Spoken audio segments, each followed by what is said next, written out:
Hello everyone, welcome to my YouTube channel. आज हम बात करेंगे कि बिज़नेस आइडिया कैसे जनरेट किया जाए।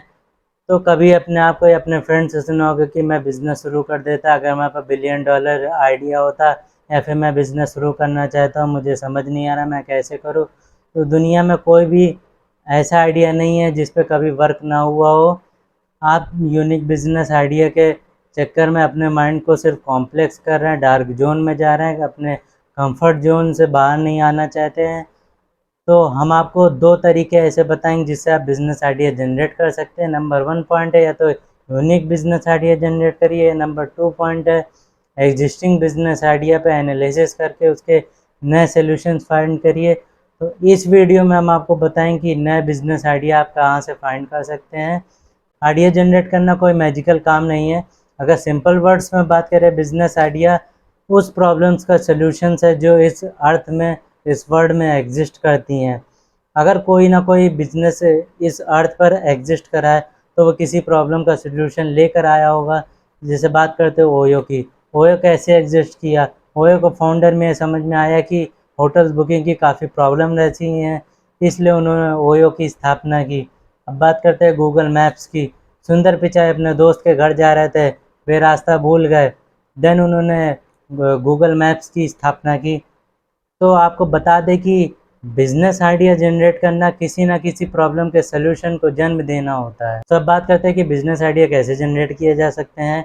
तो बिजनेस आइडिया जनरेट करने के लिए डीप ऑब्जर्वेशन और पर्सनल और प्रोफेशनल एक्सपीरियंस ज़रूरी होता है। एक्सपीरियंस आपको डॉट से डॉट्स मिलाकर सोल्यूशन फाइंड करने में हेल्प करता है। तो ऐसे कुछ स्टेप्स के बारे में बात करते हैं। तो नंबर 1 पॉइंट आता है डेली लाइफ प्रॉब्लम्स के बारे में। तो कभी ना कभी आपको कोई ना कोई प्रॉब्लम फेस करनी पड़ती होगी, या आप किसी प्रोडक्ट और सर्विसेज से परेशान होंगे, तो आप डीप ऑब्जर्वेशन के जरिए इसके सोल्यूशन फाइंड कर सकते हैं। सन 1996 में सबीर भाटिया और जैक स्मिथ ने वेब बेस्ड ईमेल सर्विस शुरू की थी जिसका नाम था हॉटमेल। एक्चुअल में ये वेब बेस्ड ईमेल सर्विस नहीं था, ये वेब बेस्ड पेज डायरेक्टरी था जिसका नाम था जावासॉफ्ट। जावासॉफ्ट एक वीकेंड प्रोजेक्ट था। सबीर भाटिया और जैक स्मिथ के पास अच्छी जॉब नहीं थी, फिर भी उन्हें काफ़ी प्रॉब्लम फेस करनी पड़ती थी। उनके एम्प्लॉयज़ ने फायरवॉल इंस्टॉल कर रखा था जिससे वो पर्सनल ईमेल एक्सचेंज नहीं कर पाते थे। सबीर भाटिया और जैक स्मिथ फायरवॉल को डिजिटल बनाना चाहते थे जिससे वो पर्सनल ईमेल को एक्सचेंज कर पाएँ। ऐसे ही उन्होंने करते हुए उन्होंने 2007 में वेब बेस्ड ईमेल सर्विस की शुरुआत की थी। बाद में इसको माइक्रोसॉफ्ट को बेच दिया गया जिसको हम लोग आउटलुक के नाम से जानते हैं आज। तो बिजनेस आइडिया ढूंढना किसी ना किसी प्रॉब्लम के सोल्यूशन को फाइंड करना होता है। बिजनेस आइडिया ढूंढना कोई मैजिकल नहीं होता है। सेकंड पॉइंट आता है एरिया ऑफ इंटरेस्ट या वर्क में प्रॉब्लम। सबका कोई ना कोई एरिया ऑफ इंटरेस्ट होता है जिसमें वह अपना करियर बनाना चाहते हैं। मान लीजिए आप एक रिसर्चर हैं तो आपका एरिया ऑफ इंटरेस्ट स्पेशलाइजेशन है, और अदर इंटरेस्ट हो सकते हैं जैसे कि म्यूज़िक इंडस्ट्री, स्पोर्ट्स इंडस्ट्री। तो क्या आपको अपने वर्क में या एरिया ऑफ इंटरेस्ट में प्रॉब्लम फेस करते हैं? तो आपको एक स्टोरी बताते हैं। सिद्धार्थ मल्होत्रा एक बिजनेस डेवलपमेंट हेड के तौर पर दिल्ली के एक कंपनी में वर्क करते थे। उनका काम कस्टमर की प्रॉब्लम को सॉल्व करना था, लेकिन वो सही तरीके से कस्टमर्स की प्रॉब्लम को सॉल्व नहीं कर पा रहे थे। तभी उनके दिमाग में स्टार्टअप करने का आइडिया आया। तो उन्होंने 2007 में वॉल सॉफ्ट कंपनी की स्थापना की। इसमें उन्होंने कस्टमर की प्रॉब्लम्स को सॉल्व करने का एक अच्छा बिजनेस मॉडल क्रिएट किया। तो आपको कस्टमर की प्रॉब्लम सॉल्व करने के लिए अलग क्या करना है, आपको कस्टमर के सेंट्रिक व्यू को देखना है। इसमें सबसे पहले आपको कस्टमर की प्रॉब्लम को देखना है, देन उसका एनालिसिस करना है, फिर उसके सॉल्यूशंस को फाइंड करना है। थर्ड पॉइंट आता है दुनिया की किसी प्रॉब्लम्स का सॉल्यूशन फाइंड करके। तो अगर आप किसी बिजनेस प्रॉब्लम का सॉल्यूशन ढूंढ रहे हैं या फिर ढूंढ चुके हैं तो आपके लिए कई तरीके के बेनिफिट्स ला सकता है।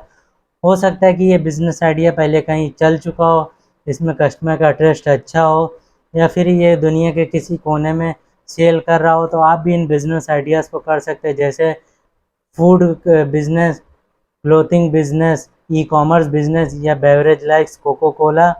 सेकेंड पॉइंट आता है फंड रेजिंग में। इसमें आसानी रहती है। इन्वेस्टर्स रनिंग बिजनेस पे ज़्यादा ट्रस्ट करते हैं। स्नैपडील एक ई कॉमर्स चेन के तरीके शुरू हुआ था, लेकिन बाद में उसने अपने आइडिया को इनोवेट करके एक ई कॉमर्स हब बना लिया। अक्सर आप किसी बिजनेस प्रॉब्लम का सलूशन रेवोल्यूशनरी तरीके से ढूंढते हैं, लेकिन आपको बिजनेस प्रॉब्लम का सलूशन एवोल्यूशनरी तरीके से ढूंढना चाहिए। अगर आप स्कूल कॉलेज में हैं, एंटरप्रेन्योर बनना चाहते हैं, तो अभी से ग्लोबल ट्रेंड्स और बिजनेस पे रिसर्च करना शुरू करिए। बिजनेस प्रॉब्लम को समझना शुरू करिए, क्या प्रॉब्लम्स दुनिया में चल रही हैं उनको समझिए, उन पे एनालिसिस कीजिए, उनके सॉल्यूशंस फाइंड करिए।